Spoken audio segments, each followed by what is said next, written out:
to the Canna-Coin Podcast with Nicole. I am so excited about today's episode because we're going to be talking about the realities of growing a cannabis business with an HR expert. So we're going to dive in right after a couple of conversations. But first of all, whether you are canna-curious, a budding entrepreneur, or an advocate, this podcast is a space for you to learn about the wealth and wellness benefits in the cannabis industry. Again, my name is Nicole. I'm the founder and CEO of WH Farms Co. We are an industrial hemp legacy farm. We grow our industrial hemp on African American and Tuscaroran legacy farmland in North Carolina, and we manufacture and create body care products so that businesses can launch and expand their CBD product line. So we are super excited about really diving into all of the benefits of cannabis. And so today, after this hot topic, because you know we get started with our hot topic, we're going to jump right into a deep conversation. So, hot topic of the day. I am so excited that the NBA has decided to follow suit with all of the other major sporting leagues and really destigmatize THC consumption by eliminating testing and shout out to Al Harrington, because I'm pretty sure you had something to do with this, Viola Brands, allowing NBA brands and NBA players to invest in the cannabis industry. So big, because this industry is actually scheduled to be a multi-billion-dollar industry globally. And so for those who really understand the therapeutic benefits, it's so phenomenal that these high elite athletes are able to invest in this industry while it's still ground floor and benefit from the growth and the opportunities that's available. So if you don't know, so initially the NCAA, NHL, NBA, all of those organizations also lessened their testing requirements and allowed for cannabinoid use because they understood the therapeutic benefits. The NBA was the last to follow, but they have. And now, in addition to lessening or reducing their testing requirements, they also are allowing for their players to invest in the space. And I just, for those of you who have been around the NBA, this has been a controversial conversation for a long time. If we remember Allen Iverson back in the day, or any athlete for that matter, I personally have a relationship with the family, and the athlete was tested positive and he lost his spot in the NBA. And this was just 15 years ago. And so for us today in 2023 to know that individuals, if I believe Kevin Durant and some other individuals are actually investing in this space, I think that is so much progression that we should be excited about. And we're going to talk about investing in the space, but more so policies around this space, because I am joined by someone I absolutely adore.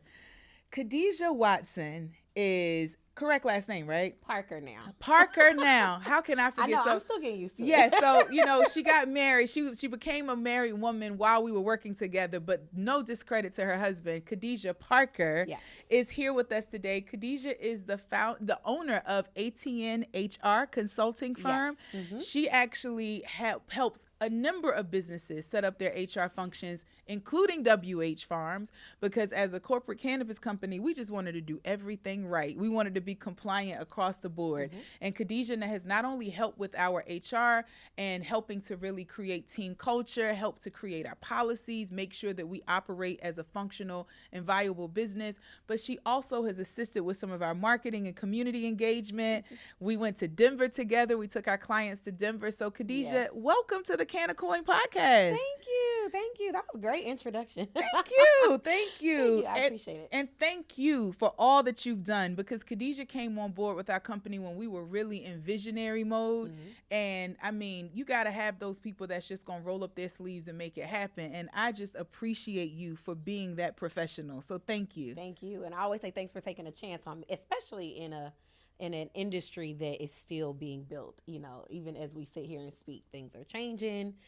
We have to pivot, pretty often as new legislator and things come out regarding like compliance and policy. So I appreciate you for being willing to allow me to learn as well.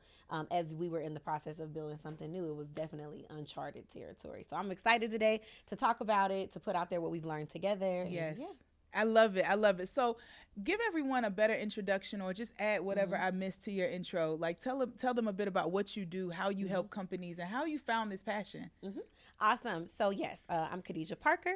I am the owner and principal consultant at ATN HR Consulting Firm, where we help small businesses and entrepreneurs solve problems related to people, processes, and culture. That's really the best way to describe it, is that we want to make sure that when you're in that growth, that building, that scaling phase, that we help create an infrastructure that is meant to stay with you as you grow. Because at the end of the day, I always tell people, you could build alone, but you cannot sustain alone. At some point, you are going to have to bring other people into your organization to help you grow.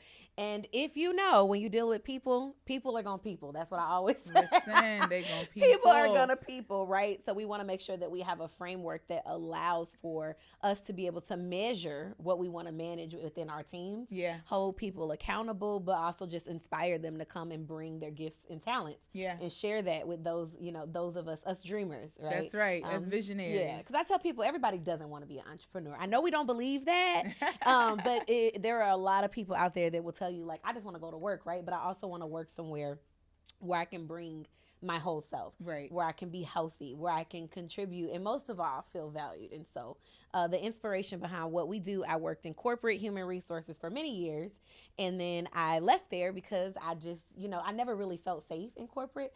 From an emotional standpoint, either I was too much or I was not enough. Yeah. Like, I was one of those people. I never really fit in the box. And if you know anything about human resources, it can be very black and white, right? And when you're a colorful person living in a black and white world, it doesn't always work out like that. And so I figured, once I went on my own and started consulting, I realized that a lot of us don't actually aspire from the beginning to be entrepreneurs or own our own business. It's actually a result of trying to get out of a situation. Yeah. Yeah. Right. And so we don't always build right from the beginning, right? Because we're just trying to get out of whatever that was, or it was necessary for survival. Like, we got cut, we got laid off, right, or the situation didn't work. But the reality is that once we started building, or we start building our businesses, we look up and we're like, oh, this is a real thing. Right. Like, oh, this is a real thing. I have payroll. I got payroll. Yeah. Or I never thought I would have to deal with some of these things. This is real. So we end up kind of going backwards and trying to build things that really should have been put in place in the beginning. And last but not least, I feel like there are a ton of entrepreneurs out there who mean well as far as wanting to build a table for others to come and sit at. Right. But we don't always do that in the most gracious way. That's it. Right? That's it. And so we just need a little bit of extra support in learning, how do I navigate when I'm the one in charge? Yeah. So we really, my heart is with helping us. And I know I said that was the last thing, but another thought around why I do what I do is for perpetuity of Black and brown businesses, especially. While we don't exclusively claim to work with minority organizations and companies, that is the demographic that we typically work with. And then I work with companies who have built something for 20, 30 years, but the kids don't want to take over. That's right. Right? And so how do I ensure that the legacy still stays the same when nobody in the family wants it, right? So we have to build a business that actually can operate independently of you, no matter who is in the driver's seat when you replace yourself. So there's a ton of things, but most of all, I love people. Yes. I love working with people who are dreamers, and this type of work allows us to do that.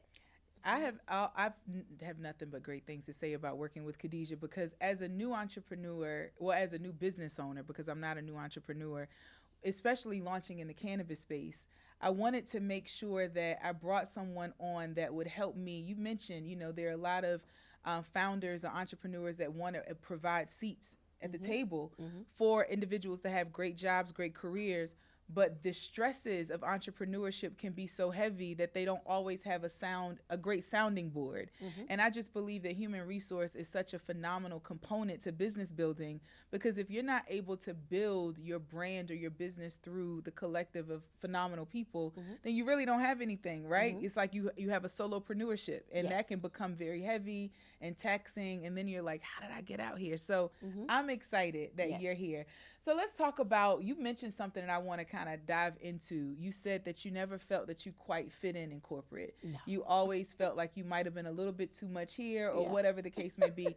How was your experience as a woman in corporate America, understanding that women's health is so, not to say that men's health is not a thing, but certainly women's health, the topic of today's conversation. How did you feel about the role that you were playing and the consideration for your health from that perspective? Look, we got time. I'm gonna have to sit back in my seat a little bit on this one. For one, I was very young when I started my corporate career. Maybe 22, fresh out of school. And I think number one, if we're going to just be very transparent, especially as a Black woman, we're not given the benefit of the doubt. That's it. Like, we don't get the opportunity to not feel good.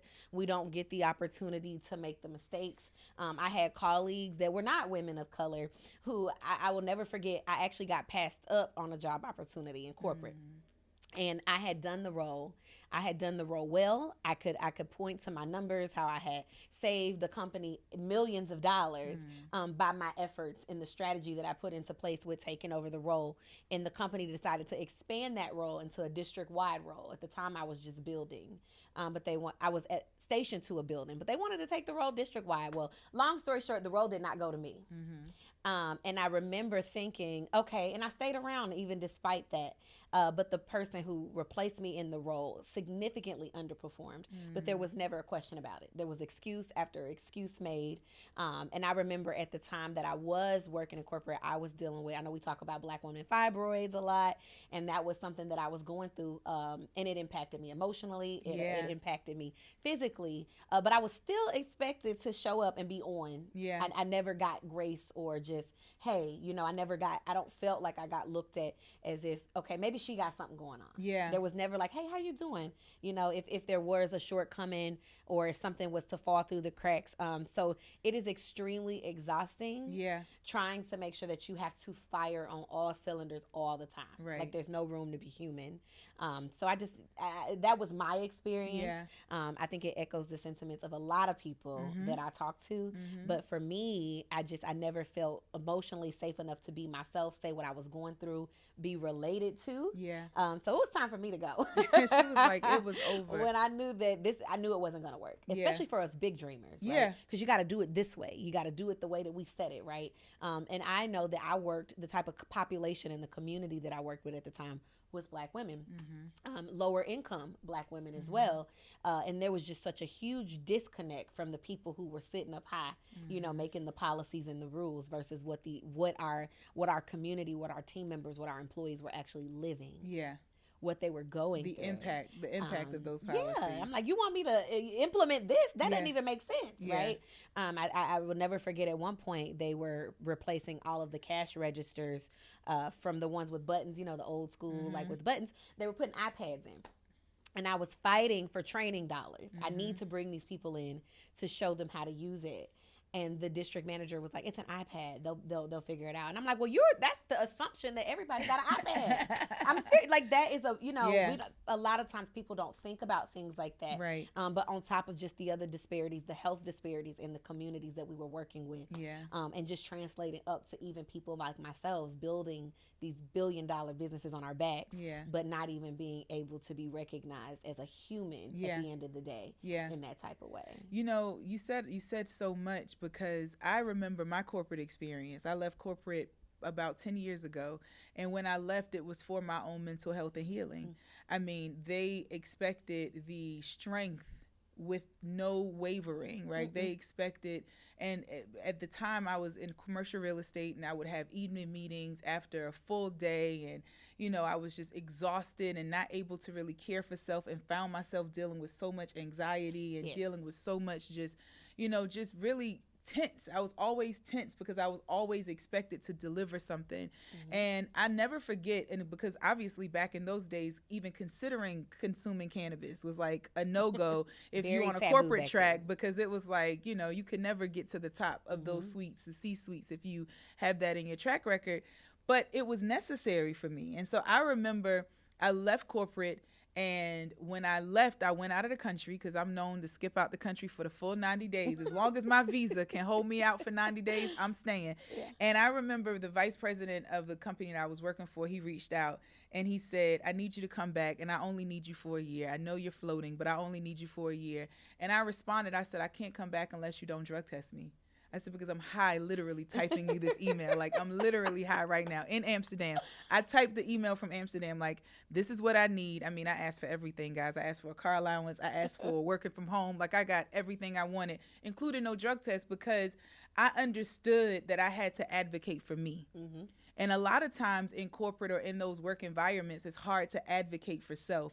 You mentioned fibroids. That's something that so many Black women go through. And I know we candidly have talked about our journey. And it really can. And for those of you who don't know, fibroids are tumors that can develop in the, I guess you call it. Inside, outside of the uterus. Yeah. And they can create a lot of hormonal challenges, et cetera. And so both Khadija and I have had surgeries to have them removed. And they have both been very significant surgeries. Especially as women who don't have children. I feel like I've already gone through a pseudo birthing. Oh, yeah. I have 15 pounds of fibroids. So for those of you who are struggling with fibroids, guys, just know that there's hope on the other side. Literally post-surgery, you will feel amazing. And there are non-surgical options as well. So definitely work with, your physician. But in corporate, that was just something that wasn't able to really be, there was no accommodation for the struggle that a woman would have being so exhausted from her body, dealing with that on a daily basis. Yeah, I think the hard thing too about fibroids is that it sneaks up on you. It does. Like, it's not like, if you get sick with a cold or even just other diseases that even may be more severe than a cold, there are symptoms right away. I think that fibroids are a slow creep. Like, a lot of us don't even know that we have fibroids until we go for a visit, and then it's like, oh, wait a minute. Especially because within, and I'm going to say it again, in the Black community, I know growing up, listening to my big cousins, that woman during that time of the month is supposed to, it's just uncomfortable. It's just painful. And so we tend to think that is a part of the experience, but debilitating pain is not. Yeah. Okay. I tell people, if you cannot get up on your cycle, that's a problem. Yeah. Like, it shouldn't handicap you. Right. That's not normal, no matter how much we try to normalize it. But I think the thing with fibroids, a lot of us don't catch it until they are 10 pounds or whatever. We get you're getting fat, right? Because weight gain a lot of times comes with that, or you're tired or whatever the case may be. So it's one of them things that you're often in the middle of a fibroid crisis before you ever even realize that you have them. Yeah. But another part that I don't think that we talk about enough when it comes to that, which is a good segue into how I even feel like I began my journey of, cannabis consumption at times, is because of that mental part. Yes. Like, when you're extremely exhausted and you don't know why, when your hormone levels are all over the place, and then you're expected to work, right? But then you're just an angry Black woman. Yes. Got to put that part there. But you're expected to just really still show up. Nothing fits. You don't feel good. Right. Like, all of these different things. And you don't even know it, until you do. So to your point, that is something that we do not talk about enough. But we also we stigmatize, the use of cannabis and its healing proponents, just for the mental aspect of it. I think that was more of my journey with it. Yeah. Was just, I was tired of being mad. Yeah. Just wanted to relax. I want to be mad today. Yeah. No, and something that you said, and I know that a lot of people who deal with fibroids can appreciate this, is something when you have to constantly deal with hard, right? Mm-hmm. I think that for so many women of color, especially, we are the fastest growing entrepreneurial group. Yes. We are, advocating for advancement in our careers, et cetera. And it's like this boss woman movement happening right now. And I'm all for a woman getting her bread. But I feel like sometimes we put so much pressure on ourselves, not understanding that our bodies aren't meant to operate the way that a masculine energy or masculine role typically is to take place. Like, I think that a lot of times for me, I remember when I had the fibroid surgery, and immediately after the surgery, first person I saw was my husband with flowers, but then the doctor came in with pictures of the fibroids. Yeah. And I was just like, all of that was inside. And it was just like, how long had I gone neglecting my body? in order to perform, in order to, you know, have a career. It was just overwhelming to see the neglect. And I made that immediate shift in my mind to say, no more am I going to neglect my women's health, which is also how my cannabis journey really continued to flourish. Because although I started my cannabis journey for mental health reasons and dealing with the grief and the diagnosis from my therapist, when the fibroid journey really started to unravel, I started to look at other healing techniques of the hemp plant, using yoni steams and other aspects of it that could really help in that reproductive area. Because again, who knew that we were neglecting so much of our womb? And it's our womb. It's our central nervous system. It's like the CPU of a woman's body. It's her intuition. It's her source of infinite knowledge. And I felt as if, you know, it was very important for me to start sharing more openly how plant-based options are available to help with the balancing of the hormones, and especially because performance is still a requirement. Right. Yeah, performance is still a requirement. So tell me, you've worked with so many major brands and businesses. What are some of the common themes that you see from a women's health perspective that you find can really contribute to you know, a lack of performance or a lack of growth, et cetera, amongst women that could be destigmatized today, so that whoever's listening can begin to think like, let me check in with me before I check in with the bank or my job. You know, let me check in with my body. I think as much as we would like to think that we have made strides and what our expectations, women are still fighting for rights in many ways, right? If anything, I think lately we're almost going backwards. Yeah. But that's a whole nother story. But I think that we thought we've made strides, but there still is that expectation, like we discussed earlier, to always be on. And I think now more than ever, it's the mental health component of that anxiety, of that stress. And I don't have children yet, but sometimes I look at my husband and I'm like, wait a minute, I'm supposed to run this business. I'm supposed to be your wife.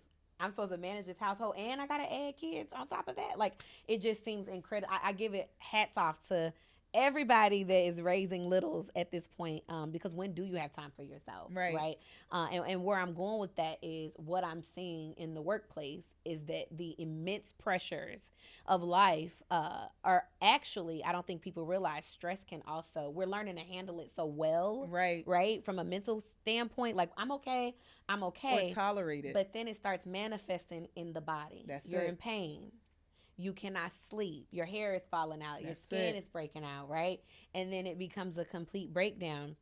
And oftentimes, whenever I end up working with an employee of any of the clients that groups that we work with, or I end up talking to people, if they're like, I'm sick, you can constantly be sick because you refuse to recognize the stress that you're putting yourself under, because you refuse to rest. And so your body's like, I'm going to get it one way or another. You're going to give it to me, or I'm going to take it, because I'm going to start, I'm going to sit you down, right? And so that's a lot of what I'm seeing, is that there's not a lot of work-life balance for people, and they don't know how to set those boundaries for themselves.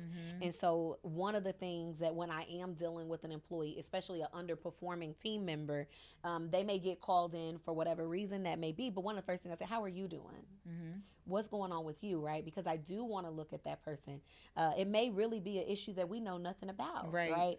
Now, obviously, as a representative of the employer, there's certain things that are within our scope to be able to handle. But you'll be surprised. I've told people, look, if you need, I'm gonna give you 3 days off. You take some time to get yourself together, come back ready, because they need to know that is an option without fear of repercussion of, I don't want to ask for that time off because we're already behind.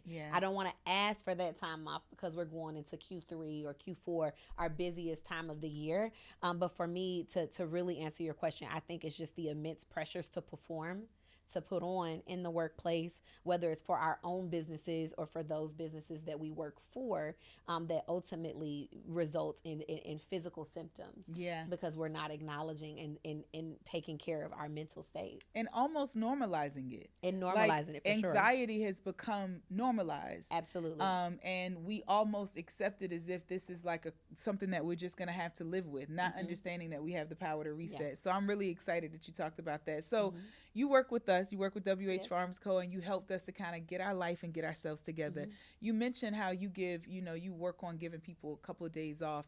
Talk about how companies, cannabis companies specifically, because we are on the Canna-Coin Podcast, can incorporate and be considerate of mental health and, for both men and women in the work environment, while also promoting productivity, accountability, etc.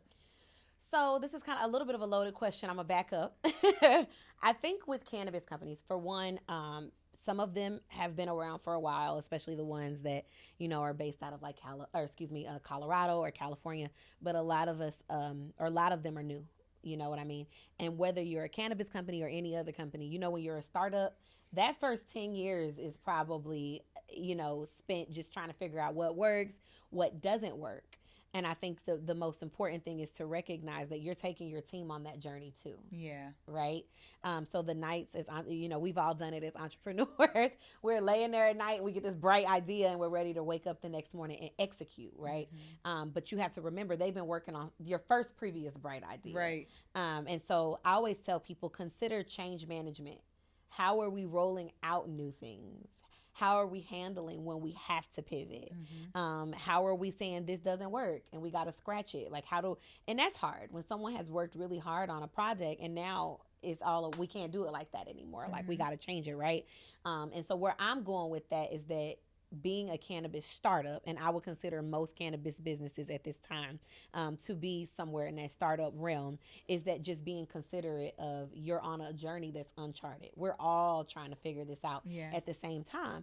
And then considering how do we create a work environment where we're asking people to be along for an uncertain ride and stick around, but they still feel respected. They still feel heard.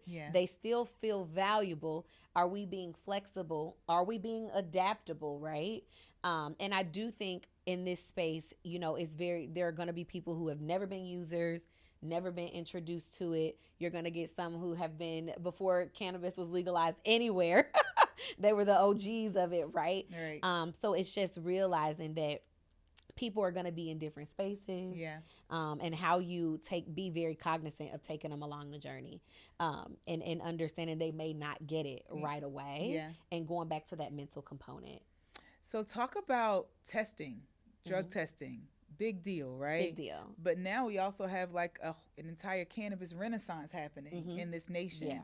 So how are employers approaching testing and the testing requirements? Do you see, just in general from an HR expertise, that there's a softening of the rules corporately? Yes. So tell us about that. I do. So it's up to an employer to decide, obviously, what is acceptable and what is not within a drug test. You can typically order, for those of you that are listening, you can typically order a drug test in a 5 or a 10 panel. And then it'll, you decide what you want to test for. I'm seeing employers opt altogether to skip THC. Come on, on God. the line. Come on, God. Come on, Jesus. I am seeing them include it, right? But what it is that I actually recently just dealt with this, is that they can test positive for it, but the communication is that, hey, you tested positive for it. That doesn't impact your ability to come work here. But our expectations are that you work free from the effects of drugs and alcohol. Like that's typically the language. Not necessarily that you don't use, right? I think we got to be realistic about it. But that you report to work and you complete work free from the effects of whatever, That's that may very be. good. So that's typically the language that we're going with at this time. I tell people, don't tell me anything. Right. I don't need to know. But what I do need to make sure is that you are performing your job free from anything that could prohibit you from being able to operate safe or whatever the case may be. So that's usually the language. Because to your point about mental health, so many people consume for mental health. Correct. And so it's almost as if you can't, suggest not consuming and then expect peak performance. Exactly. And I think that we've gotten to a place, and I'm so grateful that this has happened, where the destigmatization and removing the plant away from the Beavis and Butthead notion, right? That if you consume, you're losing brain cells and all of these things. You see high-performing professionals that are consuming on a regular basis and are actually performing better because they have less brain fog. They're able to have more clarity, more focus, and also able to better manage anxiety and things of that nature. So it's really good to hear that. Let's talk about on the cannabis business front. pretending that you're helping, like you don't have to pretend you've helped start a startup, but thinking about what it takes to launch a startup that is a cannabis based plant touching startup. Our company has a farm. We manufacture, we produce, we formulate, we extract, we're touching product left and right. So how do you suggest that companies that are getting started, that are perhaps expanding their teams, what type of policies, what type of documents do you think that they should have in place to protect themselves, so that, because they're still dealing with the federally, although hemp, if they're dealing with hemp, it's federally legal, but there are some crossover implications because it is the cannabis industry that could be subjected to scrutiny. So what do you recommend? So I think the biggest thing is training. Yeah. Right. Because it's not so much of there's still a lot in the HR world that we're discussing when it comes to employees and working in this industry. But for the most part, if you're going to be a cannabis, hemp, or excuse me, whether you're dealing with THC or CBD, there are still quite a bit of rules and regulations with licensing, etc. And the biggest piece is training. Yeah. Is your team knowledgeable? Are you sure without a shadow of a doubt that they're not going to do something that's going to get you shut down? Right. Are there checks and balances in place that you can verify that someone isn't growing a little bit extra on the side and illegally doing something, right? Are there, how do we actually verify or inspect what we expect so that we can stay in business? So I think the biggest thing is making sure that we're not blindly walking into a business. And this is why companies like WH Farms are extremely important, because they're giving you the blueprint, right? I'm sure you spent many years learning trial by error of what you cannot do, what you can do, and laws vary state to state, and what is permitted and what is not, and what licenses are needed, and what testing, and what partnerships, and things like that. And so right now, you got a lot of people walking into stuff thinking that I'm just gonna start, it's legal, I'm gonna start my thing, I'm gonna start growing, I'm gonna do whatever I want to do, I'm about to hire a couple of people, but they never actually sat down and educated themselves on what their obligations as an employer in this space is going to be, which is a problem, right? Because you will need to be able to take your team through training. You need to have documented processes. So to answer your questions about forms and templates, I would have every person sign off on whatever orientation that they've gone through, right? To say, I understand. I know, right? Especially if you're in a space where you're manufacturing and now you're dealing with a different component because people are going to be consuming these products. And you don't want someone to go and say, I consumed your product, I got hurt, or this happened, or XYZ. So the biggest piece for me is training, understanding that we have our waivers, our liability forms, everything that can show that we did our due diligence as an employer with this employee, right? At least we made our best efforts to make sure that we were operating in every other framework of which we're supposed to. So that is first and foremost. All right. Everybody's going to be on one accord about how this has to go. What do you foresee industries like DOT, Department of Transportation, or some of these other federally backed industries that are so strict and staunch against cannabis consumption? Because, obviously it is only seen from one aspect, which is the psychoactive. So there's a thought that it could impair certain things. But then there's also other parts of cannabis that are not psychoactive. What do you foresee happening, your prediction over the next 5 to 10 years with the regulations in those spaces?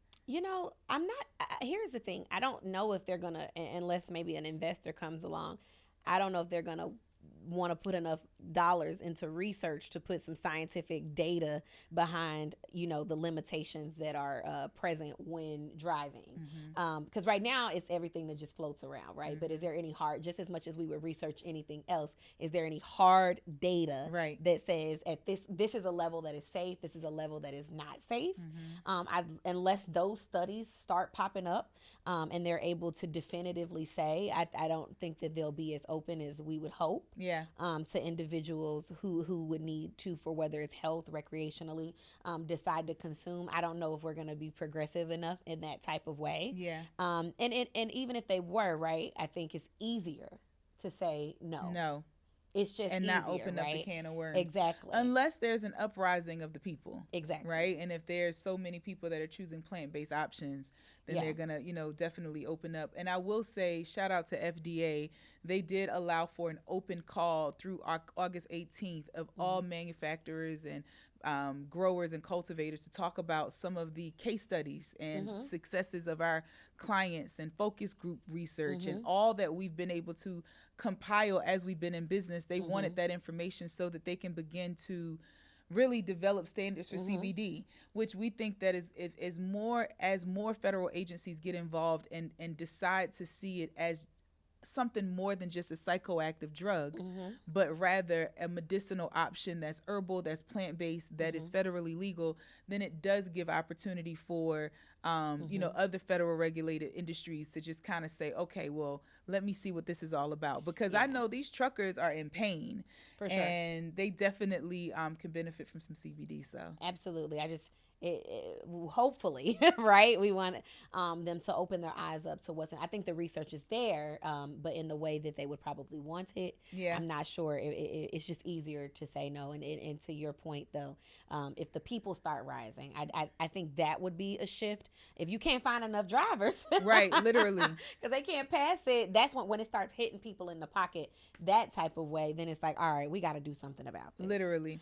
Tell everyone about your experience. I remember when we went to Denver and you tried these, what was this, 1912? Was that the name of the brand? It's 1906. 1906. Shout out to 1906. Yeah. It's a cannabis brand that actually provides these little, like, they're candies almost. Yes. And so you tried the one that gave the effect for brain and mental performance. So what was your experience? It was good. I actually really liked it. So most recently, it probably worked because everyone's, ADHD is such a buzzword nowadays, unfortunately. Everyone says, oh, I have ADHD. But I really do have ADHD. That's probably why it worked. But at the time, I suspected that I was having some focus issues, and just my ADHD presents more so in like impulsivity. Like, yeah, I'll do it, and then you end up taking on so many things. And so I said, I need something different, right? So that I could just really slow my mind down. Yeah. Enough to be present, to focus on whatever my work was at the time. And so that was a really good experience. I think at the time that I started working with WH Farms, I wasn't necessarily against cannabis, but I was not a user, and I was more privy to all of the things that come with the stigmas over the years. And so it really opened my eyes up. It was a whole nother world. And let me tell you, I love being the person that introduces people to cannabis. Yeah. I don't know if my mother likes it, but I love it. I feel like this is the best thing ever. I'm gonna say my mama like it. I know, right? Listen, my mom, this podcast, my mom is all about catching a contact these days. She's like, she is gonna stand next to me while the smoke is going around. She's like, I'm gonna sleep good tonight. Yeah. Like, that is her thing. Well, my mom, I think I told you this before, and shout out to you, Mom, because I'm gonna show you this podcast. But my mom is actually, she has fibromyalgia, and nothing, no Cymbalta, no prescription, none of that. I'll never forget, she came to visit me one time, and she laid in bed. Obviously, I was like, I don't know, how do I get some flour? How do I get that? I didn't know at the time. I'm like, I don't know where to get this from. But anyway, she didn't travel with anything. It is legal where she lives. That's right. So and medicine card. So she didn't travel with anything because it is not legal here in Georgia. Yeah. And so anyway, long short, she was in excruciating pain. But a daughter gonna make a way for her mama. That's right. Right. So I was able to help her out. And when I say it wasn't like she was up and moving. It wasn't even 5 minutes. And that's when I knew. I was like, okay, no, we got to, something has to change. Yeah. Because to see your own mother in excruciating pain, I was actually very frustrated because I should have just been able to walk in the store and get her what she needs. Right. And I couldn't. Right. And that sucks because what are there, about 23, 24 states in the union at this point that have legalized it. And so the fact that y'all can sell her all kinds of this and that, Lord knows what's really in this stuff. Correct. That's not even working. But this is all that she needed. Like, when I say it wasn't even 5 minutes that she was up. And so I'm a fan. Yeah. Yeah. And, one of the things, talk about state legalization, making sure, I actually, shout out to the state of North Carolina. I love you guys. But I was very vocal with all of our politicians about not passing the Compassionate Care Act in 2023 because it did not include enough medical conditions. Fibromyalgia wasn't included. Wow. So when you think about all of the positive impact that cannabis has on a wellness perspective, to then legalize usage for individuals and make it only available for an elite few, and forget about chronic pain, forget about um, all types of things that just weren't listed, you know. And I just said, how is it that this is only available for those who are terminally ill when we have individuals dealing with, I mean, all types of pain issues and dementia and all types of, like, you know, behavioral health challenges. And so I'm glad that you were able to mention the performance of the flower with her pain, because so many people need to hear, you know, again, our whole goal in destigmatizing cannabis on this podcast is to talk about both the wealth and wellness benefits. Pain management is one of the biggest industries in the world. Everyone has some kind of pain. So if you ever want to start a cannabis brand, thinking about pain management is a great space to start, because it's a huge problem and it creates a very effective solution. And even from a consumption perspective, to know that you can get something that's chemical free, that's plant based, that can help, I think is absolutely amazing. So I am so grateful that we had this time today. Yes, I want you to share a little bit more with everyone about how they can find you, how they can follow you, if they need your services. Do not call Khadija if you are not serious and about your business. No, because that's she real. does not play, okay? You heard her say principal consultant. That means you might not make it to Khadija. Go ahead. No. Thank you so much. So we are, you can find us online at atnhrconsulting.com. You can find me on Instagram at Connect with Khadija, but you spell connect with a K. Usually comes up if you just type in Connect with Khadija, or ATN HR Consulting. Oh yes, ATN HR Consulting, or Connect with Khadija. And again, that's Connect with a K. But yes, I'm pretty active. I do answer my DMs, and I do most of the time answer our general inbox, but we have a phenomenal team that is willing and able and ready and qualified to assist you with any of your needs. But thank you for allowing me to share that as well. Absolutely. And guys, again, I am a client. I'm a very happy client. And Khadija even lends her expertise to our CBDpreneur Academy. She has helped to develop a curriculum that incorporates what we just talked about with policies and compliance and thoughts, so that as you grow your business and your brand, you can think about how to incorporate people in a way that's sustainable and in a way that still promotes productivity. So that's a really big deal. So thank you. We have some goodies for you from WH Farms. You know, we always come with the goodies. We have some gummies and some body butter for you, so you and Lance can enjoy. I was just getting ready to say, my husband, that pain balm, I think I might have saw one swipe of it. Oh boy. You know, one thing about here you are. Thank you. You are very welcome. One thing about the pain balm, and there's one in there as well. And it smells good. Yes. You know how we feel about our products. We love excellence over here. One thing about that pain balm, though, for anyone who's ever tried WH Farms pain balm, you cannot have one and share it with your spouse. No, you have to have your own. My spouse is present and he can echo the same. He gets stingy about his pain balm. It is something else. Yes. But that's because the pain management industry is a multi-billion-dollar industry. So go solve a pain problem and you'll make a lot of money. So with that, we are wanting to now just thank you for joining the Canna-Coin Podcast with Nicole. I hope that you guys enjoyed this information. I hope that you go and like, comment, share this video. Make sure that you bring people to this conversation if they're concerned about their employer, their workspace, or just how they're showing up in the work environment and how cannabis can help. We wanted to enlighten individuals who are going through just high performance pressures so that they know that this plant-based alternative is available to them. So thank you so much. And you can also follow us. Follow me at Nicole McNair on IG, and follow WH Farms at WH Farms Co. Thank you so much. And that is it for our episode today. Thank you, girl. Woo!